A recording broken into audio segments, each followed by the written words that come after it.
Hai semuanya, sawadee-krap, apa kabar? Semoga kabar kalian selalu baik dan juga sehat. Selamat datang di segmen analisa. Dan hari ini kita kembali update mengenai kasus pembunuhan di Subang, Jawa Barat yang sudah lebih dari 2 bulan, tapi belum menemukan siapakah tersangkanya. Yang paling banyak diperiksa adalah Pak Yosep sebanyak 14 kali beberapa waktu lalu, dan kita sudah bahas mengenai hal ini. Nah, kemarin juga teman-teman ada banyak sekali pesan yang tanya, kenapa Anjas nggak buat video kemarin, terus juga kapan jadi nggak sih interview dengan Dr. Hastri dan sebagainya. Oke, beberapa ada belasan pertanyaan-pertanyaan menarik seputar itu sudah aku jawab melalui instastoryku di Anjas di Thailand. Tidak aku jawab di YouTube tapi di instastory yang bisa bertahan hanya sekitar 24 jam. Ada alasan tertentu. Jadi biar lebih detail kalian follow aja Instagramku di Anjas di Thailand ya.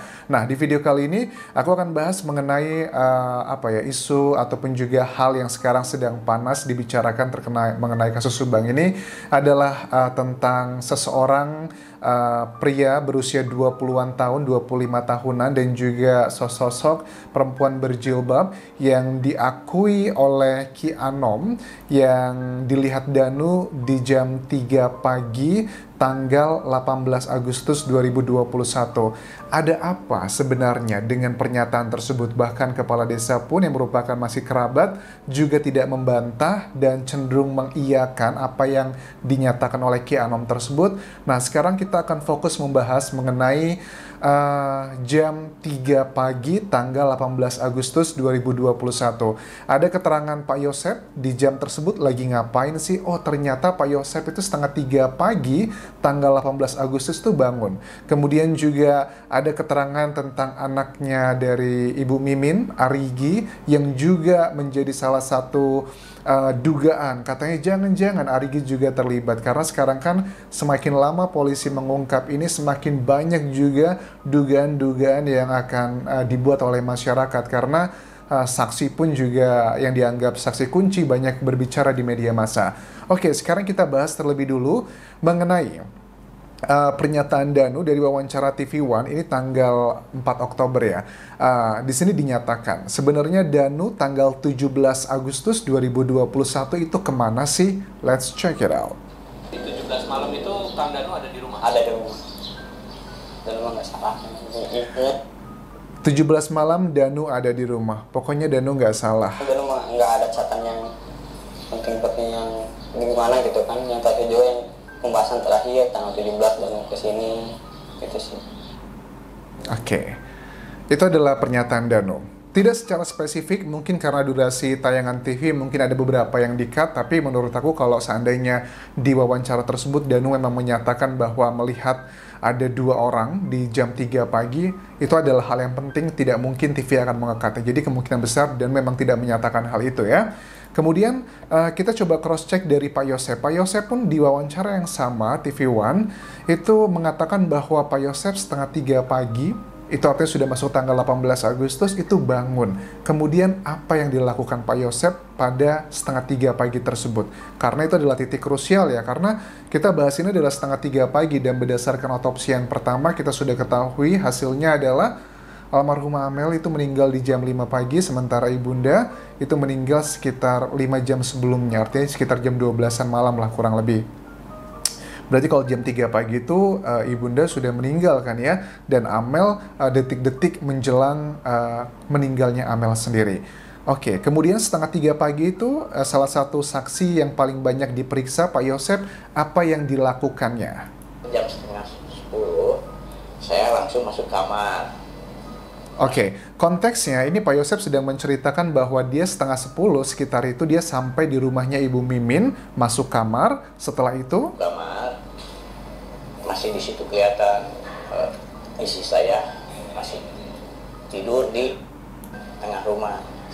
Oke, setengah 10 malam tanggal 17 Agustus Pak Yosep yakin melihat bahwa Ibu Mimin masih berada di dalam rumah, tertidur di sana. Langsung ke kamar tidur, Pak.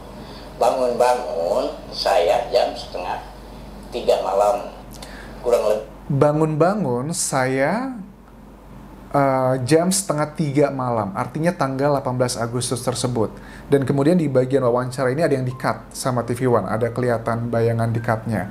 Ataukah harusnya kalau nggak dikat, apa sih, penasaran pengen tahu apa yang dikatakan lebih lanjut lagi, tapi bagian lanjutnya lagi dari wawancara ini apa, coba kita simak. Lebih jam 3 gitu ya, tidur lagi karena kecapean, biasanya setengah. Oke. Kemudian setengah 3 bangun, jam 3 paginya itu tidur lagi. Pas sudah bangun, nah itu jam 5 saya dibangunin sama istri. Kemudian jam 5 dibangunin sama istri. Pas pulang, saya memang agak kaget juga. Oke, kemudian lanjutnya adalah kalian tahu kronologinya pas pulang ini maksudnya sampai di rumah kedua almarhumah, begitu.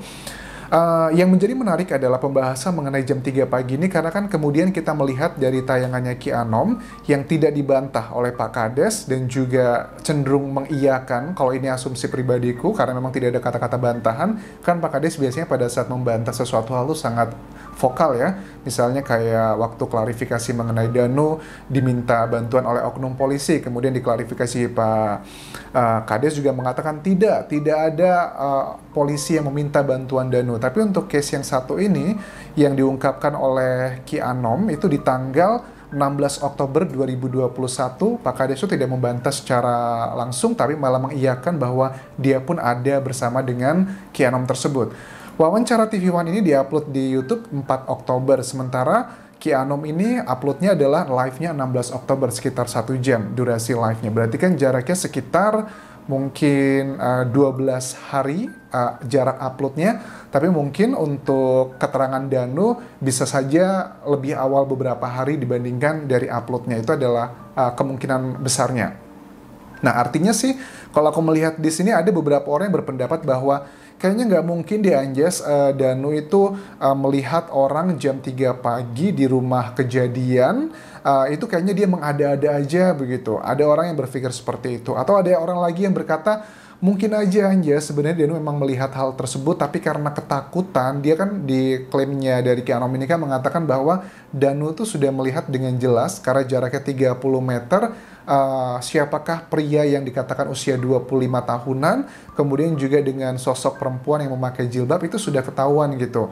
Well, ini adalah bagian dari penyidikan ya, dan apakah ini disampaikan sudah di BAP atau belum, ya pasti tim penyidik yang tahu kan ya. Dan tim penyidik juga punya sosial media, membaca berita setiap hari, menonton YouTube juga setiap hari. Dan tim penyidik jika seandainya yang dikatakan Danu melalui Ki Anom ini adalah benar tapi tidak ada di BAP, tentunya tim penyidik akan meminta klarifikasinya. Sama juga kok seperti pada saat Danu diwawancara di channelnya Mbak Suci kan ya, dia mengatakan bahwa ada seorang oknum yang meminta bantuan dia untuk melakukan membantu sesuatu hal di lokasi TKP kejadian di tanggal 19 Agustus, kemudian juga Danu dipanggilkan sama tim kepolisian setempat untuk melakukan klarifikasi, yang dari situ kemudian Pak Kadesnya memberikan klarifikasinya. Dan aku juga yakin pada saat Ki Anom mengatakan hal ini, Danu kemungkinan besar juga akan dipanggil lagi kalau memang Danu tidak mengatakan ini di BAP-nya, karena kepolisian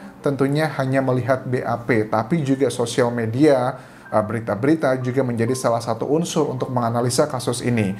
Salah satu nama yang muncul dengan pengakuan terbaru Ki Anom ini adalah tentang beberapa dugaan-dugaan yang mengarah ke anak Mimin, salah satunya Ibu Mimin ya. Ini adalah Arigi Reksa Pratama. Di awal-awal bulan memang ada beberapa isu yang mengatakan ada foto-fotonya Arigi yang tersebar pada saat dia itu mengikuti lomba balap motor ya. Ada simbol atau logo dari motor tersebut yang mengidentikan dengan geng motor. Geng motor sebagian besar di Indonesia itu mengidentikan dengan kekerasan, hal-hal kriminal seperti itu. Nah, kita coba simak keterangan dari Arigi di sini di wawancara TV One mengenai hal ini. Saya duduk di motor itu, stikernya itu Mondeker. Nah, sebenarnya itu emang lagi ada acara road race, event road race balap motor gitu. Nah, yang bikin acaranya tuh Mondeker.